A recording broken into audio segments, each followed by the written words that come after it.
grand moment, l'heure du Final Four 2000. On est à Salonique, au nord de la Grèce. On a suivi l'Euroleague tout au long de la saison sur l'antenne de Pathé Sport. Il y avait 24 équipes au départ au mois de septembre, dont Lasvel, Cholet et Pau Orthez. Il y en a 4 à l'arrivée pour savoir qui va succéder au Lituanien de Kaunas. Et ces 4-là que vous allez découvrir dans quelques instants, ce sont 4 monstres du basket européen. La logique a été respectée cette année. Ce sont les 4 meilleurs de la saison régulière. Il y a les Israéliens du Maccabi Tel Aviv. Vous le voyez ici avec le public qui sont venus en nombre. Il y a les Espagnols du Barça qu'on va voir aussi dans une seconde, les Grecs du Pana et les Turcs d'Efes Pilsen. La première demi-finale dans une seconde, une demi-finale culte entre le Maccabi et le Barça, avec 2 histoires très intéressante. Le Maccabi Tel Aviv, 2 fois champion d'Europe, mais c'était il y a près de 20 ans. Le Maccabi Tel Aviv qui n'a plus connu de Final Four depuis 9 ans. C'est une véritable résurrection. Et en face, il y a l'équipe de Barcelone, record de participation, personne n'a fait mieux, 7e participation cette année, mais aussi le plus grand loser de l'histoire du basket européen, ça n'est pas rien. Ils ont déjà fait 6 Final Four, les Espagnols de Barcelone, ils n'en ont pas gagné un seul. Et ce match, Jean-Pierre de Vincenzi, entre le Barça et le Maccabi, eh ben, il s'annonce très très équilibré. Oui, il s'annonce très très équilibré. Et cette équipe de Barcelone qui, donc vous avez souligné la malchance lors des 6 dernières épreuves, eh bien, arrive avec des intentions en se disant c'est peut-être le bon coup cette année. C'est une équipe qui s'appuie sur un trio de meneurs, d'ailiers et d'intérieurs, Goldwire, Aston et Gurovic. Alors que le match est parti. Voilà, face à une équipe de Tel Aviv qui elle aussi s'appuie sur un trio pour un jeu qui n'est pas forcément similaire. Un trio composé de Nate Hoffman qui est un intérieur de 2m15, de Doron Schaefer et d'Ariel McDonald qui est le meneur de jeu bien connu, naturalisé slovène et qui fait des prouesses sur toute l'Europe. Et un premier coup de sifflet donné par l'un des 2 arbitres qu'on va vous présenter. Monsieur Brazauskas qui est un Lituanien bien connu et le deuxième arbitre étant Monsieur Rems, le Slovène. À moins qu'il n'ait peut-être été remplacé au dernier moment. Oui, je pense qu'il a été remplacé au dernier moment parce qu'au départ, c'était lui qui était prévu. Oui, tout à fait, par Monsieur Djongebrandt, le Finlandais. Et le premier panier de ce Final Four, il est marqué par l'immense Roberto Dueñas pour le Barça.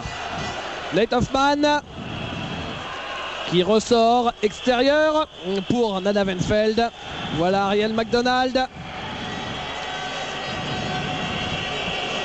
McDonald avec Nate Hoffman. Nate Hoffman qui n'hésite pas à s'écarter, à sortir loin du panier pour mieux revenir à l'intérieur. Et la balle toujours pour les Israéliens avec Hoffman qui est un peu court. Un rebond et une faute annoncée contre Roberto Dueñas dans la lutte sous les panneaux. Oui, Nate Hoffman qui est un scoreur et également un rebondeur. C'est un joueur qui est assez dextre, c'est-à-dire qui manie bien le ballon, qui est assez adroit et puis qui aime bien aller également au rebond. C'est un élément important de son équipe. McDonald, Nate Hoffman. Vous voyez, tout passe par Hoffman. Et la faute sur Nate Hoffman, il va avoir de lancer. Eh oui, il fait faire la faute à Alston. C'est un combat, 2m15 contre 2m10. Et peut-être que les Barcelonais vont éprouver certaines difficultés pour défendre dans le secteur intérieur face à une équipe de Tel Aviv qui est bien déterminée, qui est également bien réglée. Nate Hoffman qui était clairement l'une des grandes révélations de cette Euroleague 2000 et qui était également tout simplement l'un des tout meilleurs joueurs de cette Euroleague 2000. Voilà, Hoffman qui met les 2 premiers points de son équipe. Et on retrouve Anthony Goldwire avec Milan Gorovic. Alston. Goldwire qui cherche à profiter de l'écran d'Alston. Il prend un shoot très difficile et il a réussi à provoquer la faute. Il va lui aussi se retrouver au lancer franc. On profite de ce premier arrêt, Jean-Pierre, pour donner l'une des informations de ce match. Et c'est une sacrée mauvaise nouvelle pour tous les téléspectateurs français. On le sait, il y a 11 joueurs de très haut niveau à Barcelone pour 10 places sur une feuille de match. Et aujourd'hui, c'est malheureusement Alain Digbeu qui en a fait les frais. Bah oui, Alain Digbe qui en a fait les frais. C'est une équipe très complémentaire, cette équipe de Barcelone. Il y a au minimum 10 joueurs complémentaires, opérationnels. Et Alain Digbe, bien évidemment, fait un peu les frais du retour d'Eftimit Radias, puisque cette équipe a été remodelée au dernier moment par Aitor Reneses. McDonald pour Nate Hoffman. Il est contré par Dueñas, Nate Hoffman, alors qu'il voulait monter au dunk. Bien contré, bien enfermé, ligne de fond, bien amené ligne de fond. Quel duel de géants. Goldwire avec Alston qui prend le shoot. Rebond pour Dueñas. Sous le nez encore de Nate Hoffman. Ça fait 2 duels gagnés par Dueñas face à Nate Hoffman. De La Fuente qui arrive à se frayer son chemin vers le cercle. Il y a une nouvelle faute. La faute, c'est pour l'homme à la coupe de cheveux culte, Dallas Comegys. Oui, un basket tant des deux côtés, un basket qui cherche à amener le ballon à l'intérieur, à créer des défis, qui cherche à faire des fautes. Et tant du côté de Tel Aviv que du côté de Barcelone, on se retrouve assez souvent maintenant, depuis ce début de match, sur la ligne des lancers francs. Rodrigo de la Fuente, voilà justement l'un des rivaux d'Alain Digbe au même poste dans l'effectif du Barça. Et la balle sur le rebond offensif récupérée par le Barça avec Gorovic, avec De La Fuente. Milan Gorovic à nouveau. À 3 points, Anthony Goldwire, c'est manqué. Qui prend le rebond? C'est Rodrigo de la Fuente. Encore raté. Et la balle pour le Maccabi. Dueñas qui l'avait au bout des doigts. Et finalement, ce sont les Israéliens qui ont récupéré la possession. On joue depuis 3 minutes dans cette partie. Le score est de 5-2. Ariel McDonald. McDonald qui provoque De La Fuente et qui marque. Et oui, un McDonald qui prend les affaires en main. Une équipe de Tel Aviv qui joue sur un collectif très restreint. C'est McDonald qui porte essentiellement le ballon sur cette phase-là. Gorovic. Alston qui passe face à Comegys. Et il est contré, il me semble, par Nate Hoffman.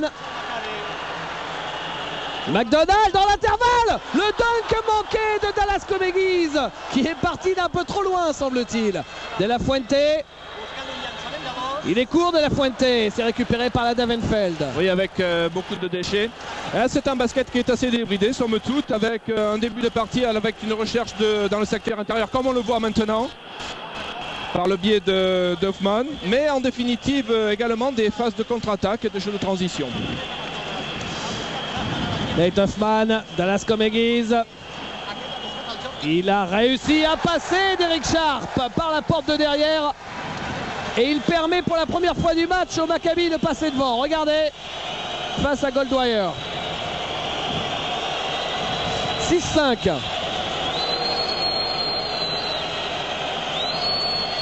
Derek Alston face à Comegys. Derek Alston, Goldwire. Les deux Américains du Barça. Anthony Goldwire qui fait un passage en force, annonce Monsieur Brazauskas.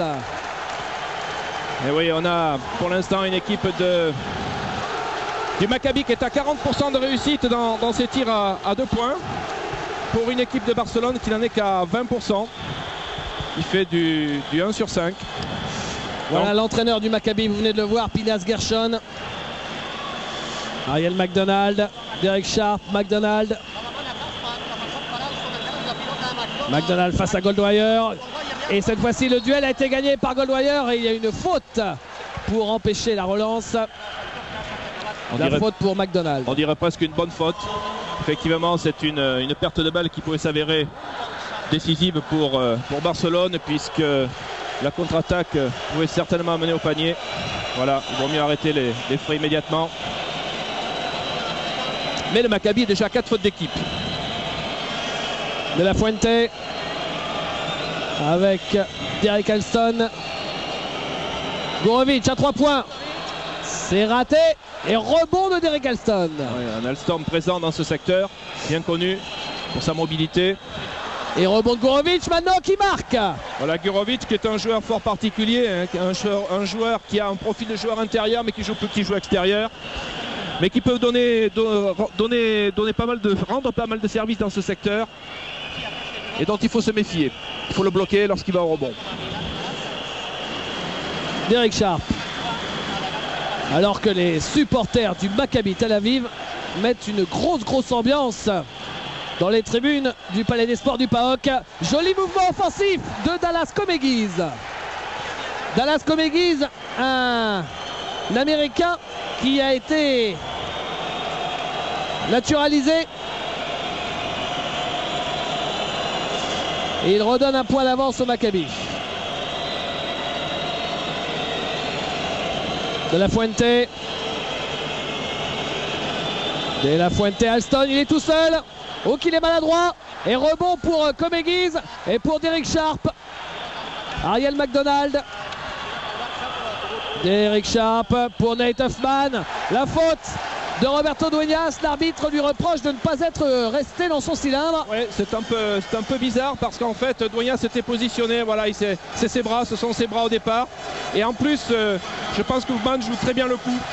Il joue très bien le coup pour bien montrer qu'il y a eu contact. Et l'arbitre n'a pas trop le choix. Il faut qu'il prenne une décision. Et donc c'est la faute du défenseur qui effectivement était mal positionné au départ, même s'il a essayé de rectifier le tir. Nate Hoffman qui met son premier lancer. Je vous ai dit que Comegys était naturalisé, mais en fait je crois que je vous ai dit une bêtise, il n'est pas du tout naturalisé. Et Nate Hoffman qui enchaîne 4 sur 4 au lancer franc pour Nate Hoffman. Ça nous dit peut-être quelque chose. Faut se souvenir que Nate Hoffman, alors que le Maccabi en quart de finale avait perdu le premier match à domicile face à PAF Bologne, ils étaient mal embarqués dans la qualif pour le Final Four. Ils ont joué le match retour à Bologne, évidemment Bologne archi favori à une victoire du Final Four. Il a marqué 29 points sur le parquet de Bologne, s'il vous plaît, avec, vous savez quoi, 19 sur 19 au lancer franc. Et oui, c'est le joueur qui est le plus passé au lancer franc pour l'instant, puisqu'il en est à 4 passages. Donc c'est un joueur hyper présent dans ce secteur. On s'appuie beaucoup sur lui dans ce domaine. C'est un exemple de réussite en fait. Anthony Goldwyer. Et au poste, c'est Roberto Dueñas. Oui, Roberto Dueñas dont il faut se méfier parce qu'il est capable de mettre des paniers du poste, capable de mettre des paniers le long de la ligne de fond et en même temps très présent à l'intérieur.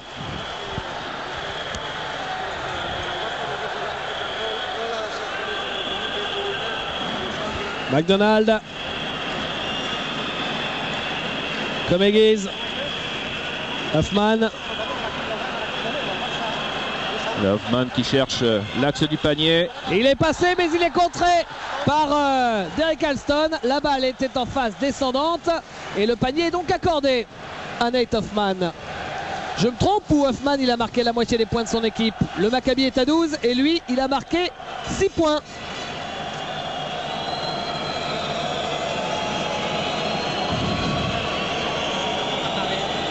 De la Fuente avec Alston. Oui, Hoffman 6 points et Dueñas 4 points. C'est le secteur intérieur qui prime des deux côtés. Et la balle est captée par Dallas Comegys. Comegys hyper présent. Et regardez ça, le dunk sur séquence rapide de ce bon Nathanael Hoffman. Vous l'appellerez Nate, ça lui conviendra. Il en est pour l'instant à 8 points en 8 minutes. On vous l'avait dit que c'était l'une des révélations et surtout l'un des tout meilleurs joueurs de cette Euroleague 2000. Et il confirme sur ce Final Four, quand on sait qu'il y a des scouts NBA et que lui, sa grande volonté, son grand fantasme, c'est de jouer en NBA. Là, il est en train de montrer qu'il est présent. Hein. David Comegys également est fort présent à côté de lui. Ça fait une paire d'intérieur côté Tel Aviv assez redoutable. Ce qui confirme ce qu'on pense en règle générale, que lorsqu'on domine le match à l'intérieur, eh on a tendance à dominer la partie. Et c'est ce qu'est en train de démontrer le Maccabi avec deux joueurs hors pair, Comegys et Hoffman, bien orchestrés par Ariel McDonald. même si en face on a quand même deux joueurs très particuliers que sont Alston et Roberto Dueñas qui dominent bien dans ce secteur, mais on sent qu'il y a quand même un petit retrait de la part des autres joueurs extérieurs côté barcelonais. Il y a plus 5 en faveur du Maccabi, c'est pour l'instant le plus gros écart du match, même s'il n'est pas très important. Vous voyez les supporters du Maccabi, alors justement je vais vous parler un petit peu de ces supporters qui sont venus en nombre, ils font beaucoup de bruit, dans une ambiance d'ailleurs, il faut le remarquer, très, très saine, très chaleureuse de leur part. Tout le pays d'Israël s'est pris d'affection pour cette équipe du Maccabi. On vous lisait champion d'Europe en 77 et 81, mais pas de Final Four depuis 9 ans. Et là, il y a une furia derrière le Maccabi. Il faut savoir que quand cette équipe s'est qualifiée lors de la Belle en quart de finale face à PAF Bologne, ils étaient 50 000 Israéliens sur la place Yitzhak Rabin pour fêter la qualification au Final Four. Et d'ailleurs pour cette Belle, il y avait même plusieurs milliers de supporters qui ont dormi une nuit entière devant les portes du stade pour espérer obtenir des tickets pour la Belle qui les a envoyés au Final Four. Retour au jeu avec Comegis et Nate Hoffman qui revient déposer la balle. L'arme fatale de ce match s'appelle Nate Hoffman. Voilà, et Rodriguez qui est rentré sur le terrain avec en face Brisker également qui a fait son entrée. Et un rebond, une claquette offensive. Là, ça stoppe ici la série du Maccabi. Écoutez le public chanter Maccabi. Ouais, claquette offensive d'Elson qui lui aussi a fait son entrée côté barcelonais. Ariel McDonald. Hoffman.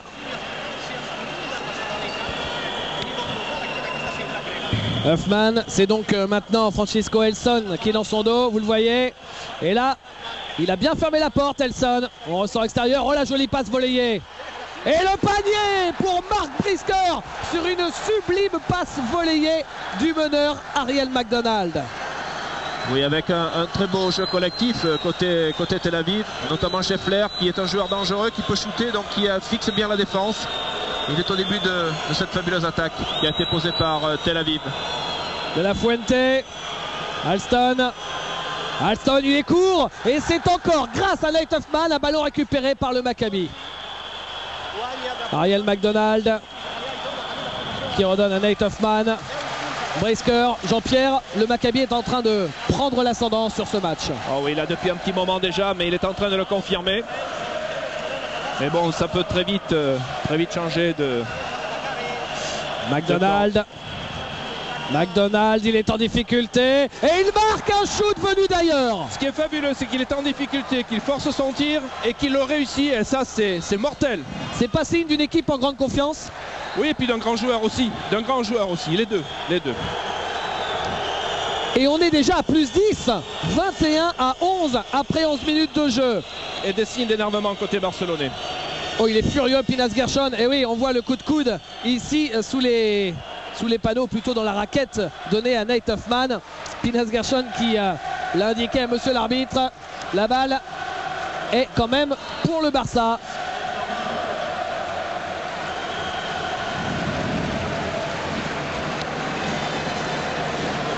Et l'arrivée sur le parquet de Eftimis Frenzias. C'est encore manqué. Oui, et la balle est encore pour le Maccabi au rebond. Oui, que de rebonds pris par les Israéliens. Tout à fait, mais j'ai l'impression que Barcelone s'obstine, cherche à se sécuriser par des tirs un petit peu difficiles, je dirais forcés.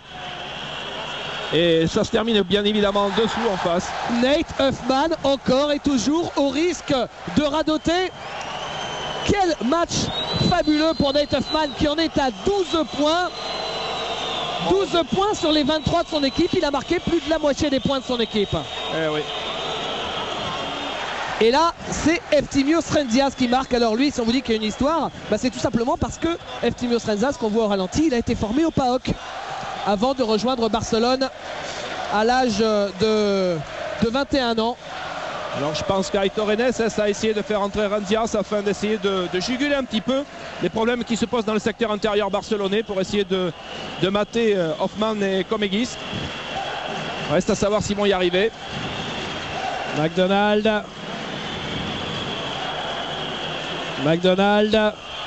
qui est en train de faire devenir fou son vis-à-vis, qui ne marque pas. Il y avait Nate Hoffman au rebond offensif. Finalement, c'est Gorovic qui a récupéré ce ballon. Oui, McDonald qui insiste un petit peu trop. Il joue un petit peu à la mode NBA. Mais malheureusement, le secteur intérieur est bouché. 9 rebonds de chaque côté, mais 6 rebonds offensifs pour les Barcelonais. Qui, il est vrai, ont beaucoup moins de réussite au shoot. Oui, avec une belle fixation quand même là de Navarro. Le jeune Navarro qui est champion du monde junior, qui a à peine 20 ans et qui est un véritable joueur d'avenir. Vous voyez Renzeas qui va au panier, qui provoque la faute. Et là pour l'instant, on retrouve les Barcelonais dans le secteur intérieur en phase de réussite.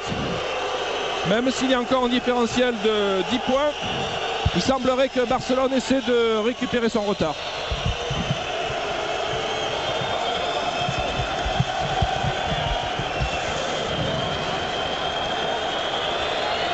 Lancer franc pour Eftimios Renzias. Renzias qui avait été drafté il y a maintenant 4 ans par Denver en 23e position, c'est pas rien. Mais Denver finalement ne l'a jamais récupéré. Ils l'ont drafté, mais après ils n'étaient pas vraiment intéressés par sa venue, semble-t-il. D'ailleurs, ils ont cédé leurs droits sur Renzias à l'équipe d'Atlanta qui, pas plus que Denver, n'a fait venir Renzias aux États-Unis. Mais il est vrai que la carrière de Renzias, après des débuts très très prometteurs, a ensuite été marquée par les blessures. Hein. Ouais, c'est une carrière un peu chaotique. Et là, la balle a été perdue par Enfeld et récupérée par Gorovic. Ça, c'est une possession qui peut faire du bien à l'équipe du Barça. Encore faut-il qu'ils concrétisent les joueurs de Barcelone. Gorovic.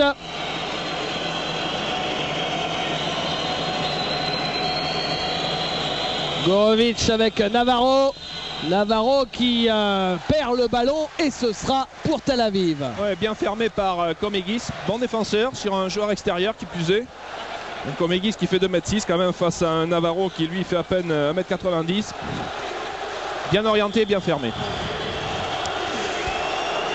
Et pour l'équipe de Barcelone, c'est Gasol qui va rentrer en jeu. Si Gasol rentre en jeu, c'est bien la preuve que du côté du Barça, il y a souci. Oh, belle attaque. Et encore un panier de Marc Brisker.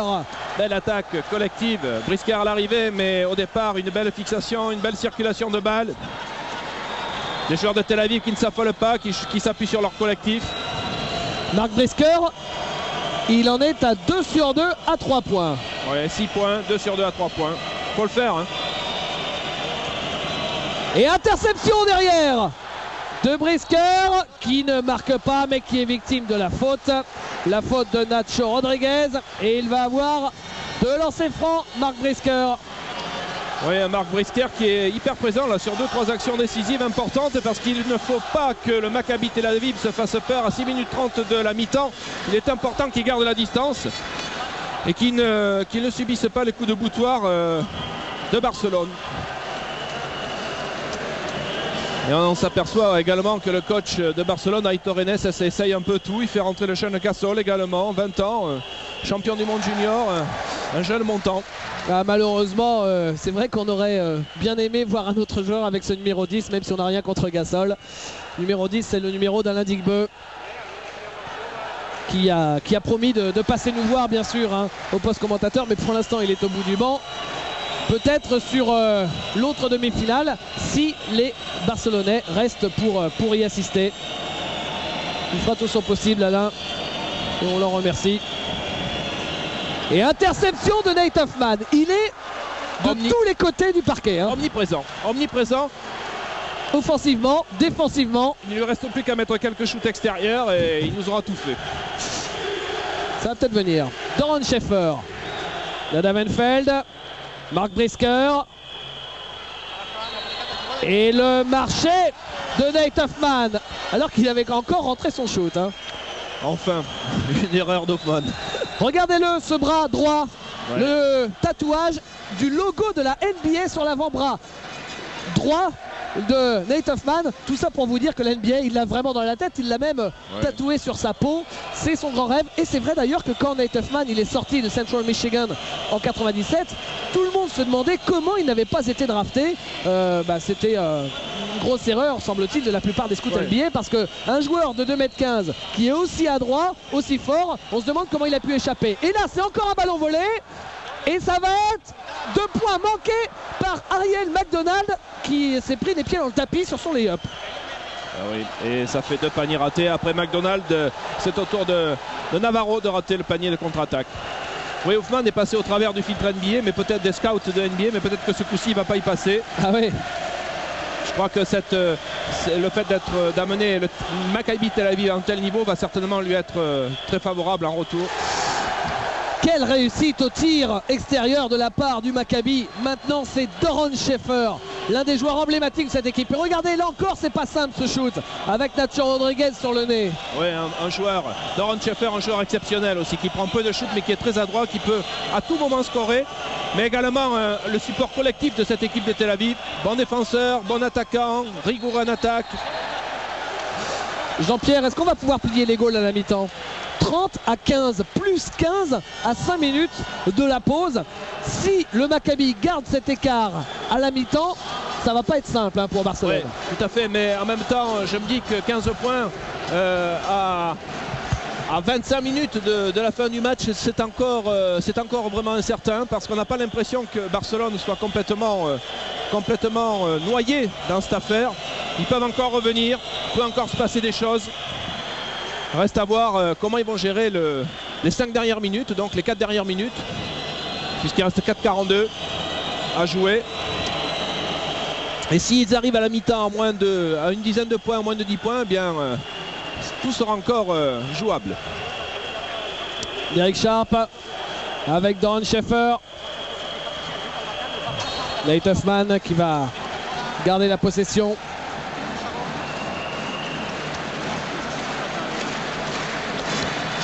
La balle sur le côté pour Mark Brisker. Pour Nate Hoffman. Un ressort pour Nada Venfeld. Hoffman. Doron Schaefer. Schaefer qui prend le shoot. La balle qui s'amuse avec le cercle avant de ressortir. Goldwire pour remonter le ballon.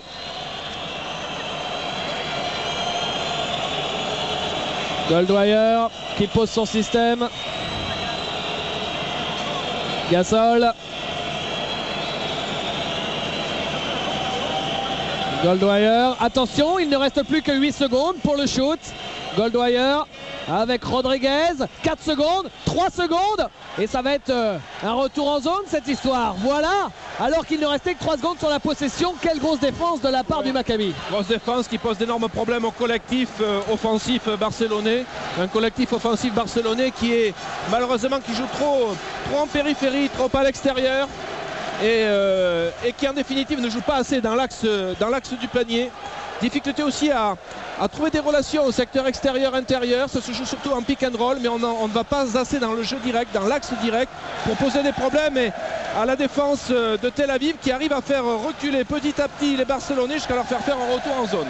Regardez, les tribunes sont toutes jaunes des couleurs du Maccabi Tel Aviv. Les tribunes, vous voyez le réalisateur qui vous montre cette belle salle toute neuve. La salle du Pilea. Pilea, c'est le nom du quartier ici à Salonique, qui peut accueillir 8500 spectateurs. Une salle donc toute neuve, inaugurée il y a seulement 10 jours pour le Final Four de la Coupe de Grèce. Et c'est donc la nouvelle salle du PAOK Salonique. Le PAOK Salonique, soit dit en passant, qui s'est qualifié hier soir lors de la belle des quarts de finale du championnat grec. Et oui, on joue même le lundi soir face au Péristeri de Hugo Cancé.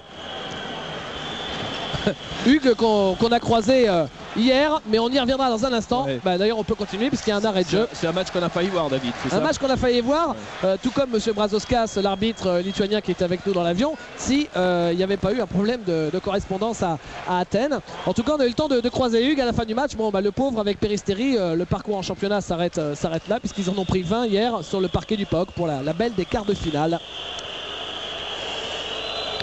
Hugo Cancé qui n'est pas au niveau de Gel Aranaga l'année dernière, parce que Gel Aranaga ne jouait absolument pas, alors qu'on voit cette année que c'est un joueur formidable. Hugo Cancé, on le savait déjà que c'est un joueur formidable, et il joue pas beaucoup. quand il joue, il marque autant de points qu'il y a de minutes sur son temps de jeu. Et pourtant, ça n'empêche pas de rester parfois sur le banc, comme c'était le cas hier, par exemple. Oui, effectivement, c'est assez bizarre, mais il faut être dans les arcanes de l'équipe et bien que savoir ce qui se passe pour comprendre.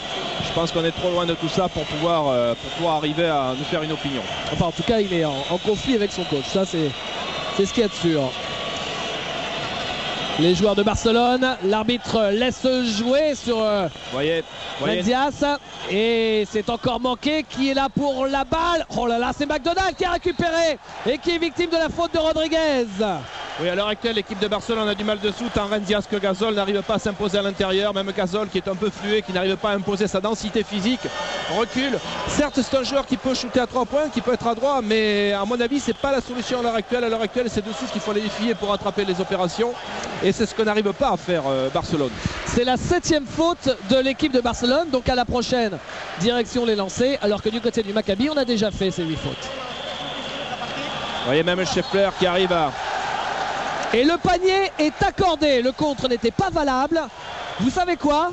Le Maccabi Tel Aviv à 3 minutes de la mi-temps a 2 fois plus de points que l'équipe de Barcelone. Aussi surréaliste que ça puisse paraître. 34-17. Oui. À charge pour le Maccabi maintenant de gérer son avance et bien la gérer. C'est pas toujours évident, mais c'est quand même une équipe expérimentée, de bons joueurs qui devraient être capables de le faire.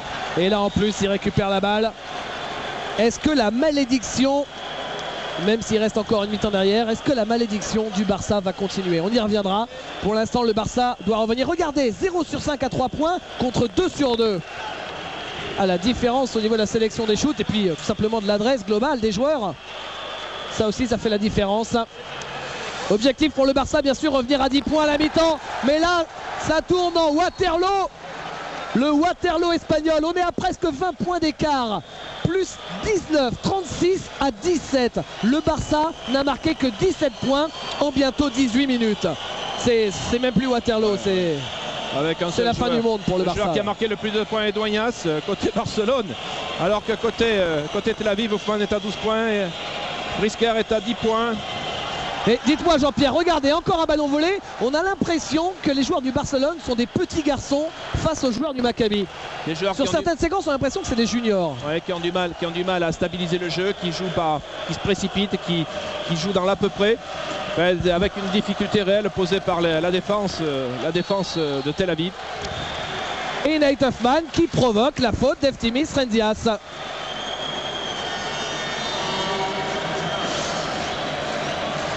Regardez-le, Nate Hoffman, vous allez le voir probablement sur le gros plan, sur son lancer franc. Il a une tête de personnage de cartoon.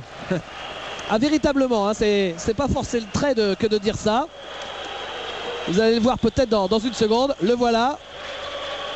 Regardez.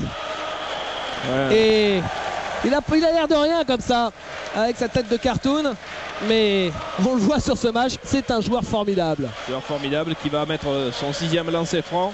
S'il le réussit, je vois pas pourquoi il ne le réussirait pas. Voilà, 6e lancer franc, 14 points. Il a pris 4 rebonds. Il a provoqué 3 fautes. 21 points d'avance. Bienvenue dans Massacre à la tronçonneuse numéro 2. 8-0 pour le Maccabi.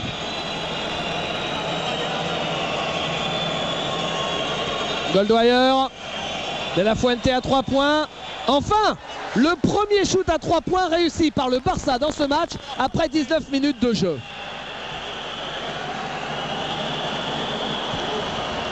C'est manqué et une faute derrière pour, semble-t-il, Ariel McDonald. Et c'est un nouveau temps mort alors que le Maccabi mène de 18 points à 1 minute et 6 secondes de la mi-temps.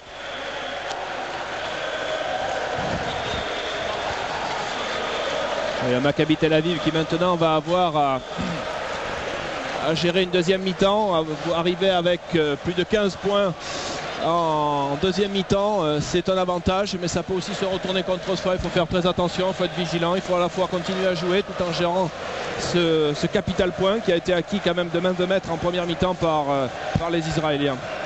Vous venez de voir les supporters de Barcelone, hein, ils sont présents, mais bien sûr beaucoup moins nombreux la vague jaune qui déferle sur Salonique. Barcelone qui ce week-end, le week-end passé, s'est assuré de la première place du championnat espagnol. C'est important évidemment, vous le savez, dans l'optique des playoffs. Ils auront l'avantage du parquet jusqu'en finale s'ils accèdent à la finale. Une équipe de Barcelone que vous aviez peut-être vu cette saison en Euroleague, puisque Barcelone jouait dans le groupe de Cholet. Barcelone qui a fini premier du groupe de Cholet avant de battre Ulker en 8e et Ljubljana en quart. Voilà les meilleurs marqueurs du match. Ah oui, forcément, il n'y a pas photo. Meilleur marqueur au Barça, il est à 4 points.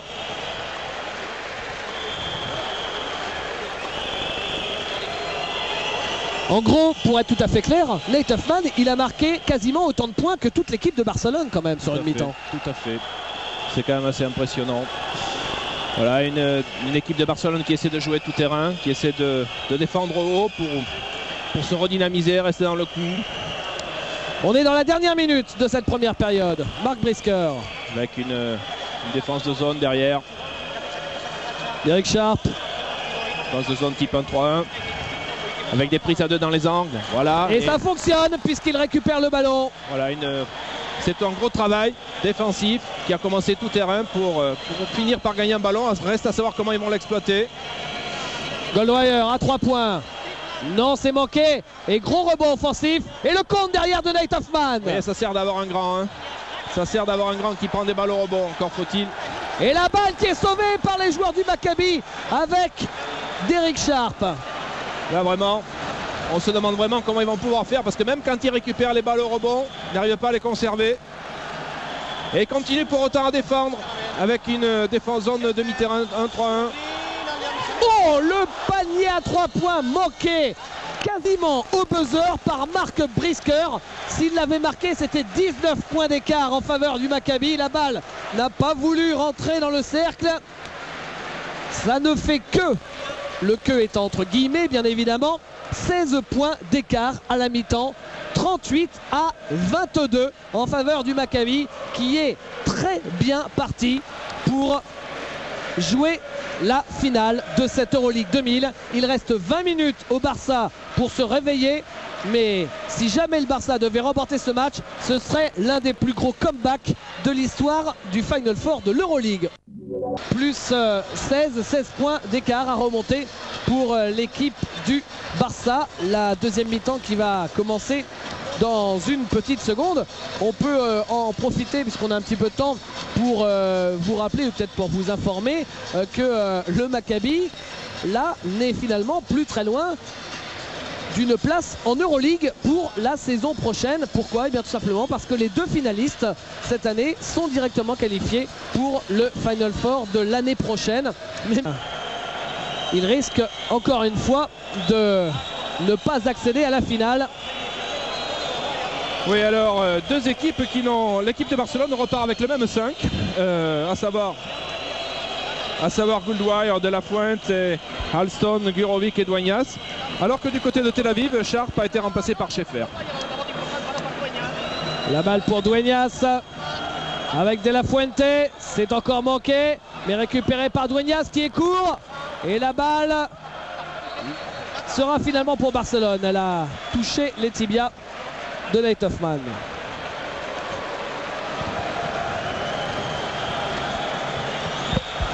Côté israélien, le 5 de départ de cette deuxième mi-temps. Nadav Enfield, Ariel McDonald, Doron Schaeffer, Dallas Comegiz et Nate Huffman. Anthony Goldwire avec Gorovic, Derek Alston. Derek Alston qui prend le shot, il est court et rebond pour l'inévitable Nate Huffman. McDonald. Doron Schaeffer à 3 points. Doron Schaeffer. Voilà le Schaeffer qu'on connaît, à savoir capable de se faire oublier quasiment toute une mi-temps dans ses shoots et être capable de décrocher un shoot hyper important et difficile en même temps. Mais c'est pas étonnant parce que c'est un joueur adroit. Je le répète, je l'ai déjà dit, discipliné, coéquipier parfait. Derek Alston et la faute La faute qui sera pour Dallas Comegys. En pleine explication avec Ariel McDonald. Oula, faut pas rigoler. Dallas Comegys là. Il a l'air colère. Et on voit la faute, c'est ce qu'on appelle une bonne faute, une bonne grosse faute. En tout cas, c'est sa 3e. Et d'ailleurs, c'est le premier joueur du match à 3 fautes, Dallas Comegys. Et premier lancé raté par Derek Alston. Alston qui est pour la première fois lancé franc depuis le début du match. Derek Alston qui a la particularité, vous le voyez ici à l'image, il rate son 2e lancé. La particularité d'avoir été champion de son pays ces 3 dernières années. Alston, il a été champion l'année passée avec Barcelone, l'année précédente avec Manresa et l'année encore avant avec Efes Pilsen. Et là, il va peut-être être champion d'Espagne champion national pour la 4e année consécutive. C'est un spécialiste du championnat national. Voilà, en tout cas, on voit des Barcelonais toujours entreprenants défensivement tout terrain, par De La Fuente et sur Schaeffer notamment. Par une défense homme à homme. C'était en zone presse en première mi-temps, là c'est par homme à homme, pressing tout terrain. Et retour homme à homme, demi-terrain. Schaeffer, c'est raté. Et la balle toujours pour l'équipe du Maccabi. Voilà, Pinhas Gershon, ah oui, il a le sourire forcément, quand on mène de près de 20 points, ça aide. Il est moins stressé quand même là, oui, effectivement. On peut le comprendre. Dallas Comegys. McDonald. Ariel McDonald avec Nate Hoffman. Et la balle qui sera pour le Maccabi. Cette fois-ci, c'est Alston qui a pris le dessus sur Nate Hoffman. Sous le regard du banc du Maccabi. Goldwire. Surnommé Goldie. Bah, il est plutôt à la peine Goldie sur ce match. Oui. Le meneur du Barça, coéquipier d'Arsène Ademensah la saison dernière à Olympiakos. Dueñas, Alston, le voilà à nouveau, Goldwire justement qui prend le shoot et ça rentre. Voilà un shoot à 2 points, accordé à 2 points par l'arbitre, M. Jurgenbrand. Goldwire qui est maintenant tout seul meilleur marqueur du Barça avec le total de 6 points. Nate Hoffman, Doron Schaeffer qui cherche Comegys, qui le trouve. Comegys qui perd le ballon en route. Récupéré par Goldwire. Et un petit passage barcelonais là depuis 2 minutes à peu près. Les Barcelonais semblent tenir défensivement face à Tel Aviv et en même temps essayer d'imposer leur jeu, poser leur jeu en attaque pour trouver des solutions. Encore faudrait-il ne pas faire d'airball. Et la balle pour le Maccabi. L'airball, c'était celui de Derek Alston. Dueñas, c'est déjà son 3e Final Four alors qu'il a 25 ans seulement. Ah, il fait un peu vétéran, oui. Dueñas, c'est un joueur d'expérience. Le Maccabi qui n'a pas marqué depuis plus de 2 minutes. Voilà. Man. Et la passe de Nate Hoffman pour Dallas Comegys. N'a pas réussi à récupérer ce ballon, Comegys. Voyez Alain Digbeu à l'image, en costume. Alors, on aurait tellement aimé le voir pour ce qui aurait été sur le parquet son 2e Final Four après Rome en 97 avec l'Asvel. Et là, 2 points de plus pour le Barça, signé Rodrigo de la Fuente. Et Barcelone qui petit à petit revient, grignote, 2 points, plus de points, plus de points. Bien là, ils ont un ballon important, un ballon qui va peut-être leur permettre de revenir à 29-30 points. Ça dépend la réalisation. Et 10 points, 10 points après c'est pas grand-chose, 15 minutes, 10 points, on peut faire douter l'équipe adverse. Et les supporters du Barça y croient à nouveau. Est-ce qu'on va assister à un retournement de situation qui serait probablement unique dans les annales du Final Four?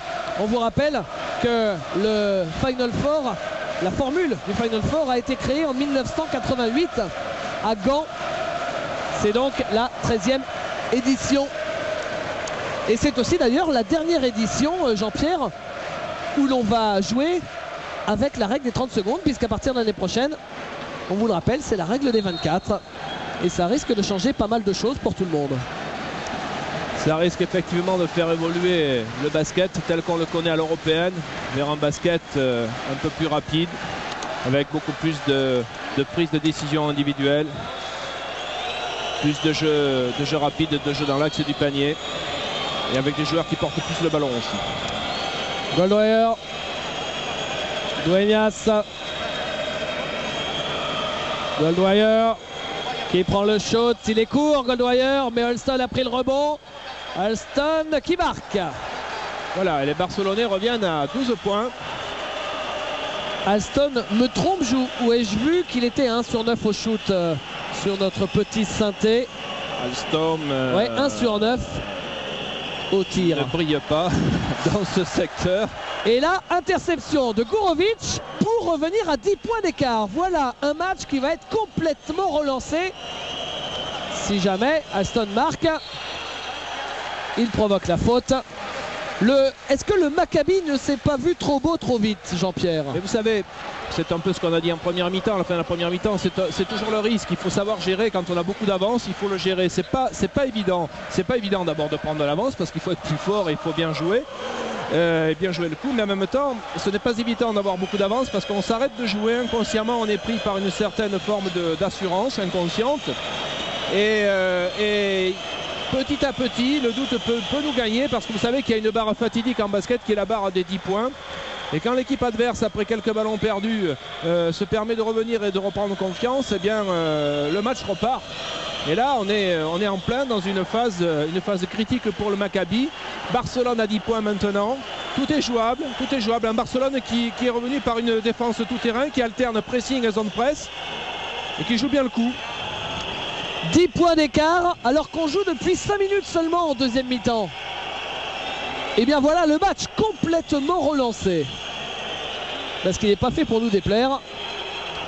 Finalement il va y avoir beaucoup de suspense. Regardez la faute avec le ballon volé. Le Maccabi déjoue complètement.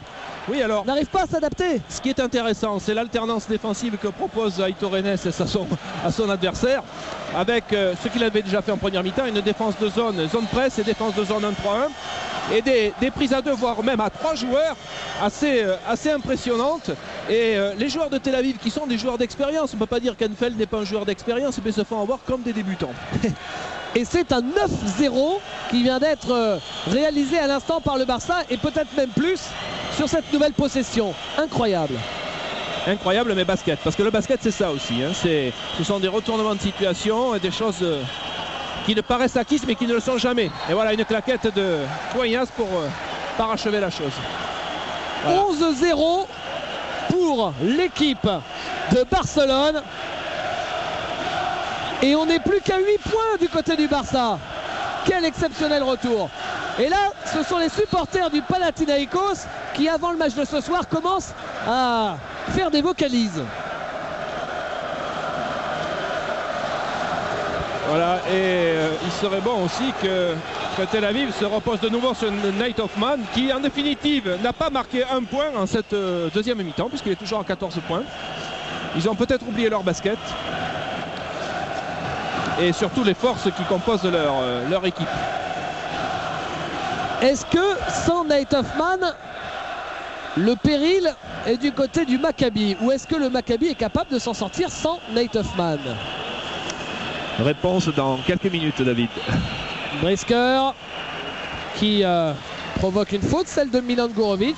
Oh, il a un joli tatouage, Milan Gourovic. Ah, vous aimez les tatouages, hein? Chaque fois qu'il y en a un, vous le repérez.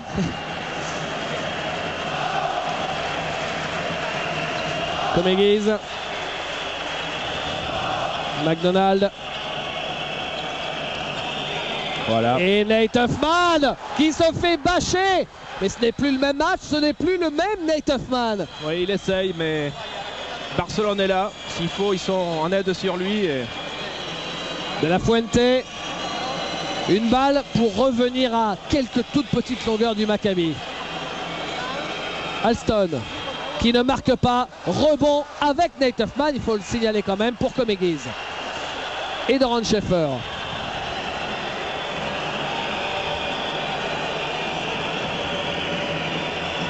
Et toujours Nate Hoffman. Schaefer avec McDonald. Hoffman, son premier panier de la deuxième mi-temps. Il aura fallu attendre 7 minutes. 7 minutes pour qu'Hoffman commence à peut-être à faire respirer Tel Aviv, qui voyait son avance fondre. Et d'ailleurs, ils reviennent à 10 points d'écart. Ils reprennent 10 points d'écart, les joueurs du Maccabi. Toutefois, à 10 points, le danger est toujours là pour Tel Aviv. Derek Alston, gros rebond de Gorovic qui balance un peu le ballon. Et la balle est pour le Maccabi. Alors, j'ai l'impression que les Barcelonais recommencent les mêmes erreurs qu'ils ont commises en première mi-temps. Un peu trop gourmands. Doran Schaefer, Nate Hoffman, McDonald, il est passé, il est un peu court, rebond d'Eric Alston et la balle remontée par Rodrigo de la Fuente qui est victime de la faute de Mark Brisker. Le voilà. On vous parlait de cette équipe à forte connotation ricaine. Par exemple, Mark Brisker, c'est un Américain naturalisé, tout comme l'est par exemple Derek Sharp. Et voilà Eftimis Renzias qui revient sur le parquet, victime d'une... Enfin, il avait subi plutôt une arthroscopie du genou et il est revenu de blessure en janvier. Eftimios Renzias. Et il y a d'ailleurs le coach de l'équipe nationale grecque, Kostas Petropoulos, qui a succédé à Yanakis, qui est en train de le scruter pour voir s'il revient bien.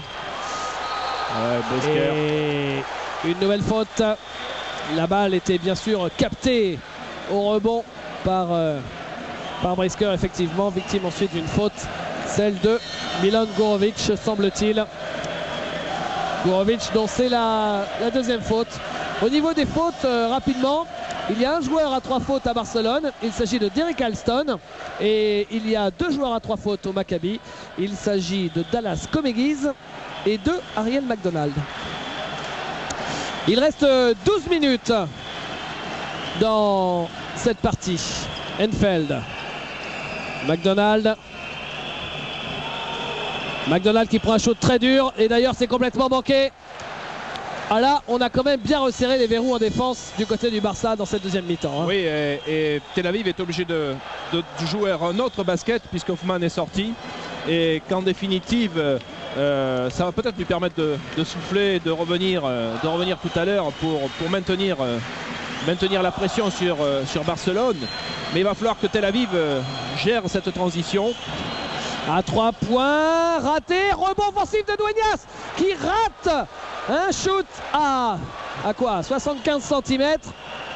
Ça c'est dur, c'est très dur parce qu'en fait c'est maintenant ou jamais que Barcelone doit revenir. McDonald. Oui, Renzias c'est un peu limite, l'arbitre laisse jouer. Voilà, on la sentait venir la faute de Renzias. Sur la première fois il a échappé, mais là sur la deuxième, les arbitres de concert lui ont donné la faute. Regardez le duel entre Renzias et Komegiz. Ça s'appelle un coup de fessier. McDonald victime d'une faute, celle de Nacho Rodriguez.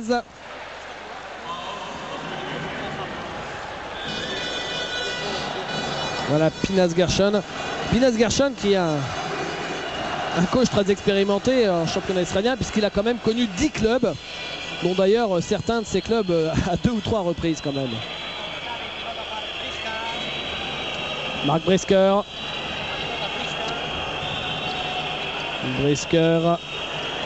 avec le capitaine de cette équipe du Maccabi, Nadav Enfeld, qui perd le ballon mais qui le récupère avec beaucoup de chance. Dallas Komegiz qui ne marque pas. Au rebond offensif, il y a Nadav Enfeld, le vieux guerrier des parquets israéliens. Et 2 points pour Mark Brisker, le petit qui est venu se frotter au gros, qui réussit à trouver l'ouverture. Oui, puis alors là, avec un tir de Renzias, un peu précipité. En première intention, ouais. Le rebond pour Komegiz.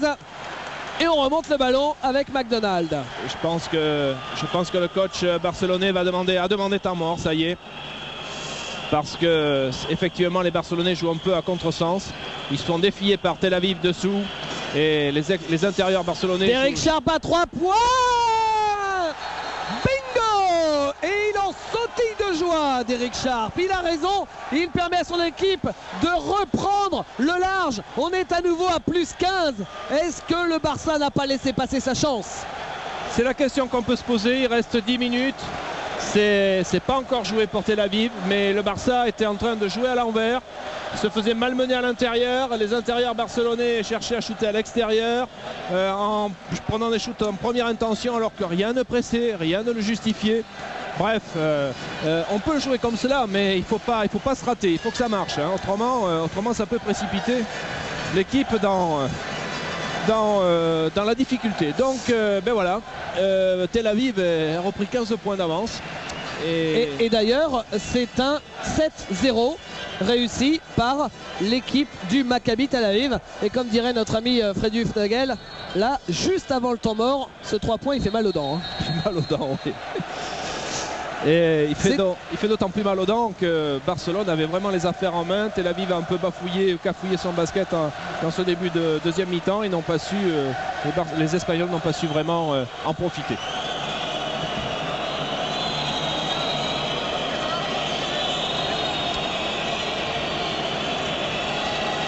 Le Barça avec la possession avec Nacho Rodriguez. Oui, on a trouvé Rencias qui se retourne, Rencias, mais il y a du monde. Ouf, il a pris un coup sur le bout du nez, semble-t-il. Mais le pauvre, il s'est retourné, il est tombé sur 3 monstres. Et là, il a tout de suite regretté de s'être retourné. Oui, Rencias en difficulté parce qu'en plus, il passe ligne de fond sous le panneau. C'est très difficile ce qu'il voulait faire. Ça facilite vraiment l'action de la défense. C'est raté par Doron Schaefer ce ballon et la balle qui sera toujours pour le Maccabi parce que les joueurs du Barça ne s'entendent pas. En récupérant le ballon, ils se gênent. Là, c'est le jeune prodige, vous le voyez en gros plan, Juan Carlos Navarro. Jean-Pierre vous en a parlé, MVP des derniers championnats du monde junior. D'ailleurs, les Espagnols ont fini champion du monde. Il a quand même collé 27 points et 6 passes décisives aux États-Unis en finale, hein, ces championnats du monde junior. Oui, c'est pas rien. Ça a vraiment été la star de ce championnat du monde. C'est un joueur qui plaît beaucoup d'ailleurs à Aitor Enes, un futur grand joueur espagnol. Celui-là, on n'a pas fini d'en entendre parler. Eric Sharp, c'est raté à 3 points. Rebond pour le Barça. Et la balle qui est sauvée, mais récupérée par Rodriguez. Avec Navarro et la faute. La faute de Marc Brisker. Marc Brisker, l'un des vétérans du championnat israélien. C'est sa 3e faute. C'est une histoire sympa, celle de Marc Brisker. Donc il est naturalisé israélien. L'année passée, il jouait au Maccabi Ranana. Il a joué en championnat israélien le Maccabi Tel Aviv. Vous savez ce qu'il a fait sur ce match? Il a collé 40 points au Maccabi Tel Aviv. Du coup, quelques mois plus tard, coup de téléphone. Bonjour Marc, comment ça va? Est-ce que tu veux venir nous rejoindre au Maccabi Tel Aviv? Tu veux aller de Ranana à Tel Aviv. Voilà. Hein? Oui, ça marque les esprits de mettre 40 points à un club. Et c'est comme ça qu'il est arrivé au Maccabi Tel Aviv. C'est une belle brique, ça. Et c'est récupéré par le Maccabi. Avec Derek Sharp. Derek Sharp qui va essayer de tenir le ballon. Maintenant, il va falloir que les Israéliens travaillent offensivement, fassent faire la 7e faute aux Barcelonais, les deux équipes sont à 5 fautes d'équipe chacune. Très important d'arriver à faire la 7e faute, surtout quand on mène et qu'on veut maintenir le cap et la distance. Doron Schaefer, rebond pour les Espagnols. Avec Nacho Rodriguez à 3 points, c'est un shoot difficile et rebond, non, ce sera une faute. La faute pour Nacho Rodriguez qui s'est senti obligé de faire le ménage avant de prendre la balle. Il a poussé son vis-à-vis et il écope de sa 4e faute. C'est le premier joueur du match à 4 fautes, Nacho Rodriguez, l'ex-meneur de Malaga.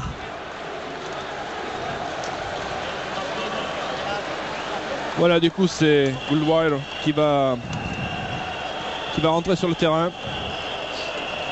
Marc Brisker, on défend haut, mais on trouve toujours des solutions. Avec Nate Hoffman, Ariel McDonald. On a passé la ligne médiane et maintenant on peut poser son système, faire tomber l'horloge parce que mine de rien il ne reste que 8 minutes. Regardez comme ça circule bien, regardez comme ça circule bien pour un panier filoche derrière de Doron Schaefer. Quelle circulation de balle Les Israéliens rejouent comme ils jouaient en première mi-temps. Ils s'appuient sur un bon collectif, circulation de balles avec un joueur bien posté dans les ailes, dans l'angle, à 3 points, prêt à artiller. Et c'est un 10-0 réussi par le Maccabi Tel Aviv, interrompu là par Derrick Alston. On est passé de 33-41, qui était le plus petit écart depuis bien longtemps, où le Barça était revenu à plus 8, 33-41. Mais ensuite on est passé à 33-51 et l'équipe de Barcelone qui n'a pas marqué pendant environ 4 à 5 minutes.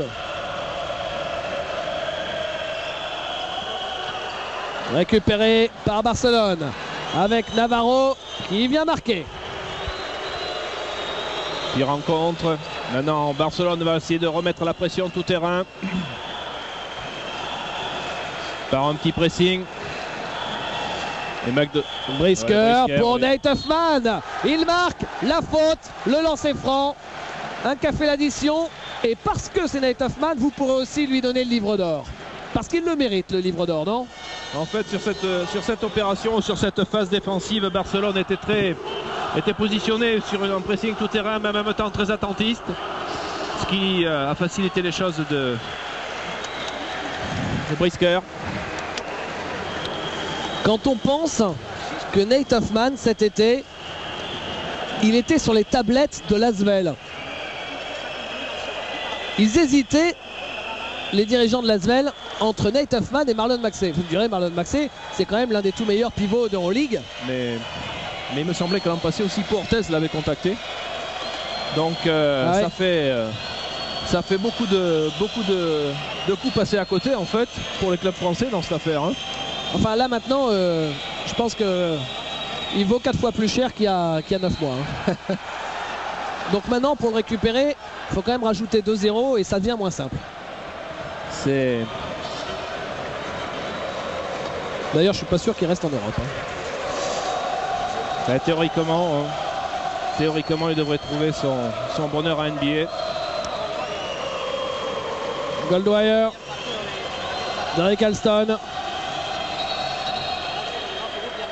Et il y a une faute, non c'est monsieur Brazoskas, c'est celle de Nadavenfeld. Nadavenfeld qu'on a vu à l'Eurobasket l'été dernier face à l'équipe de France, de Jean-Pierre de Vincentville d'ailleurs, à Toulouse. Il était capitaine de la sélection israélienne l'été dernier. Belle claquette de la Fuente. Mais est-ce que ça suffira? Il y a 14 points d'écart à 6 minutes de la fin. Nate Hoffman avec Ariel McDonald.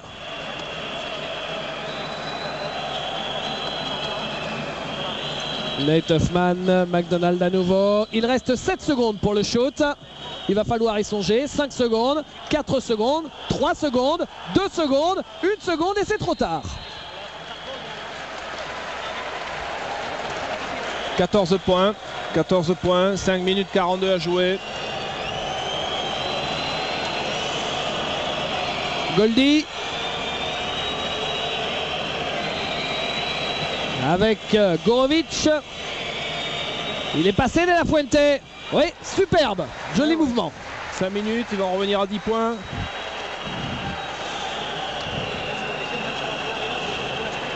Voilà, avec une défense tout terrain. Nadavenfeld. Et là-bas, c'est Derek Sharp. Ariel McDonald. Et encore une fois, il ne reste plus que quelques secondes. Mais là, il a un shoot complètement ouvert. C'est raté. Rebond pour Alston. Goldwire. Qui passe. Qui donne à Gorovic. Gorovic à 3 points. Peut-être le shoot de l'espoir pour l'équipe de Barcelone. Gorovic qui permet au Barça de revenir en dessous de la barre des 10 points. On assiste au même phénomène, à savoir que Tel Aviv, ayant repris la distance, s'est relâché un petit peu. Barcelone, toujours par une défense tout terrain et par des tirs en contre, eh bien, arrive à recoller. 9 points d'écart. Vous savez, 4 minutes 49, 9 points d'écart. Là, tout est possible. Reste à savoir que Barcelone n'a plus le droit à l'erreur et que Tel Aviv est quand même un sacré client. Ils vont être là. Et ça va quand même être intéressant. Rappelons que ce soir il y a l'autre demi-finale entre le Panathinaikos et FS Pilsen. Vous voyez la salle là, c'est tout jaune. Ben, revenez dans 2 heures, ce sera tout vert.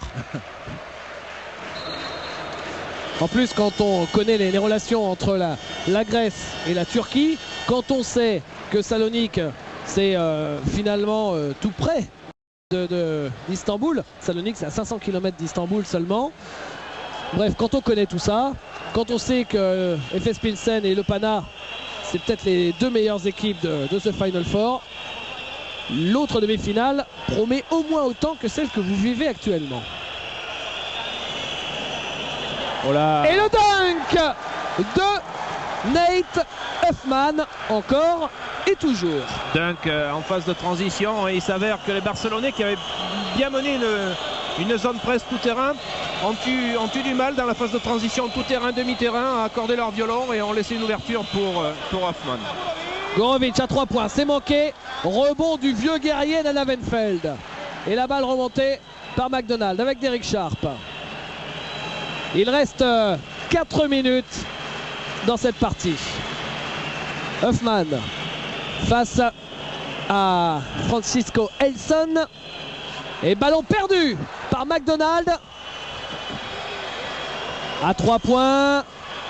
L'espoir continue grâce à ce shoot à 3 points d'Anthony Goldwire.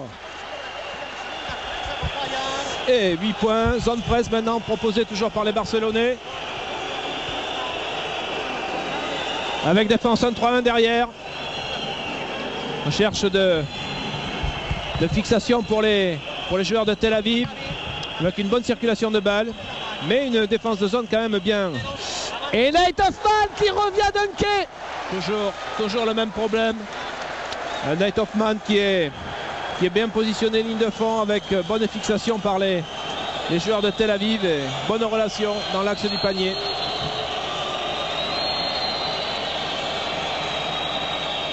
Gorovic à 3 points. C'est un peu court. De la Fuente. Elson. De la Fuente à nouveau. 10 points d'écart et moins de 3 minutes à jouer. Il faut absolument marquer là du côté du Barça. Goldwire. Voilà, bonne défense de Sharp sur Goldwire. Il n'y a pas beaucoup d'espace et là il y a une faute. Goldwire qui avait marqué le shoot à 3 points de la victoire au buzzer à près de 9 mètres face à, je crois que c'était Ljubljana en quart de finale. L'un des joueurs clés, le shoot de la qualification. Utile de vous dire que c'est une idole du côté de Barcelone. Goldwire qui en est à 4 lancers francs sur 4. Il devrait mettre ses 2 lancers francs. Ben voilà. Et ben voilà, il suffit de le dire, Jean-Pierre. Bravo, on ne vous félicite pas. 4 sur 4 jusqu'à présent. Il va faire ça fait de 4 sur 5. Et c'était l'occasion pour lui de revenir à 8 points avec son équipe. Voilà, 9 points donc. On est à 5 sur 6. Goldwire, meilleur marqueur du Barça avec 10 points. Tout comme De La Fuente. Au Barça, tout le monde marque. Ou presque. Mais il n'y en a pas un qui peut prendre le match. Et pendant ce temps-là, vous assistez au Hoffman Show. Oui, mais c'est bien attaqué de la part de Tel Aviv aussi. Parce qu'en fait, sur cette défense. Ah, mais il n'a plus que des caviars. Ben oui, mais sur cette défense. Oh là, joli panier à 3 points. Sur cette défense de zone de Goldwire. Sur cette défense de zone à 1-3-1 de Barcelone, Tel Aviv attaque très bien. Ils fixent bien par les extérieurs puisqu'il y a des prises à 2. Ils ramènent le ballon dans l'axe sur Enfeld qui n'a plus qu'à donner à Hoffman qui passe ligne de fond. C'est vraiment bien vu.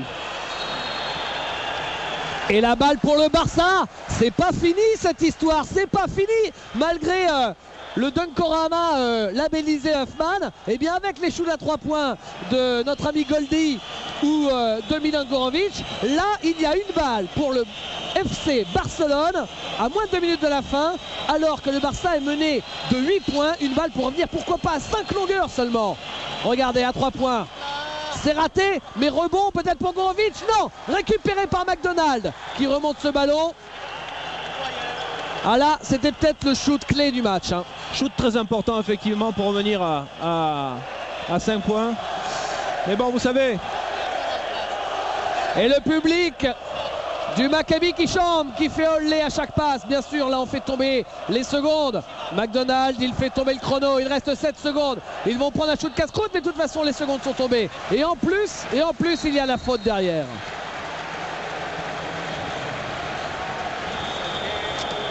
Voilà, McDonald qui va shooter son premier lancer franc de la partie. Ça paraît bizarre, hein, il est à 4 points McDo. Et ça va être son premier lancer franc. 8 points, 1 minute 08 quand même.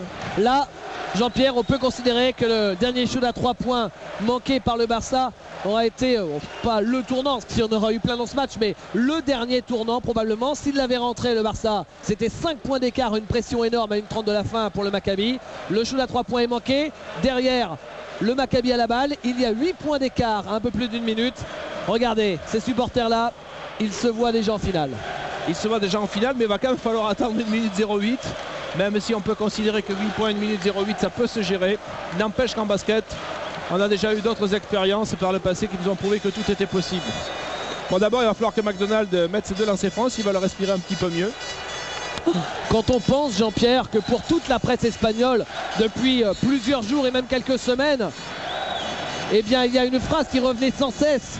C'était Ahora ou nunca, maintenant ou jamais. Alors, est-ce que ce sera jamais du côté de Barcelone?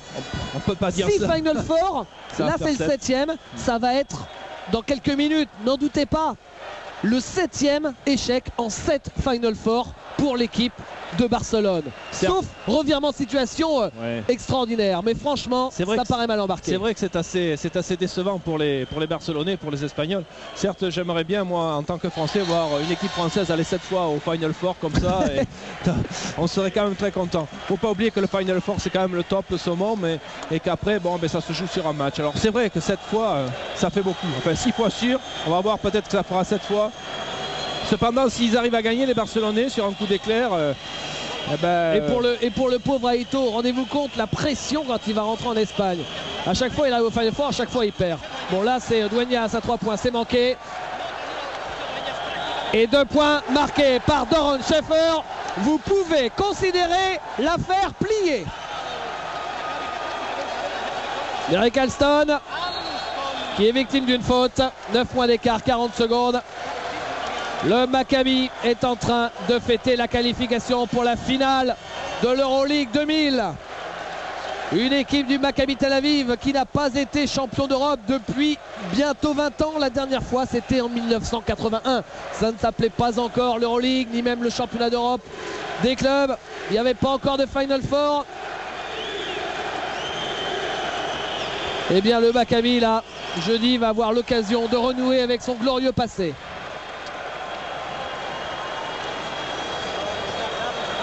« 40 secondes derrière, après le lancer franc d'Alston qui va shooter son 6e lancer franc,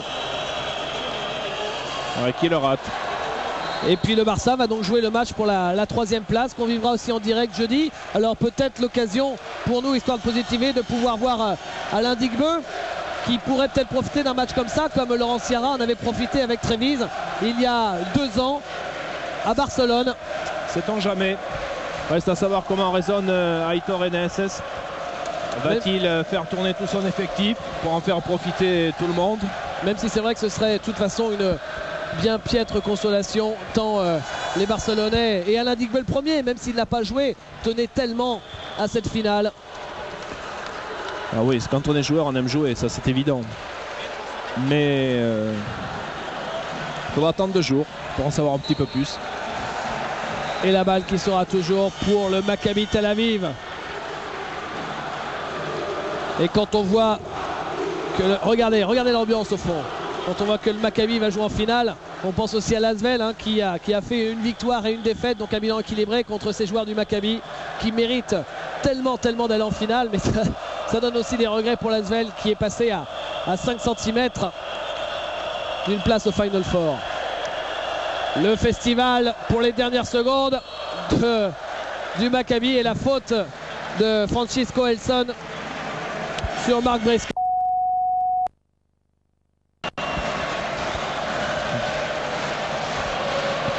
Les dernières secondes qui sont longues longue, tant chaque équipe l'une essaie de préserver son avance, l'autre essaie de courir après en faisant des fautes. Une course après le ballon qui n'est pas forcément des plus marrantes pour Barcelone. Sous le regard de Zeljko Obradovic, l'entraîneur du Panathinaikos qu'on attend pour la deuxième demi-finale. Changement du côté du Maccabi Tel Aviv avec la sortie de Derek Sharp, l'entrée de Derek Sharp, pardon, à la place de Mark Brisker. Et ballon volé, Nate Huffman avec Ariel McDonald qui a voulu faire le malin, qui a voulu faire taper cette balle contre le cercle pour que Nate Huffman vienne la dunker. C'est manqué. De toute façon, c'était pour l'anecdote. Victoire finale du Maccabi Tel Aviv face au Barcelone, 65-51. Le Maccabi Tel Aviv retrouve la finale de l'Euroleague et nouvel échec de Barcelone.